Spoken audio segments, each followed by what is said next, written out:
একটি স্বরচিত কবিতা পাঠ করে শোনাচ্ছি। আকাশ একলা হলো আজি অভিমানহীন দু চোখের পাতাতে। কবি কেন যে এলোমেলো হয়, কেন যে বাঁশি বাজায়, কেন যে একতারাতে দেয় টান। এত অভিমান, এত কান্নাকে ফেলে রেখে মানুষই বা যাবে কোথা।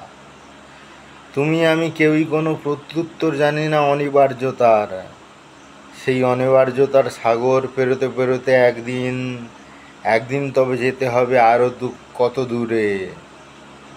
আকাশও একলা হলো আজি অভিমানহীন দু চোখের পাতায়।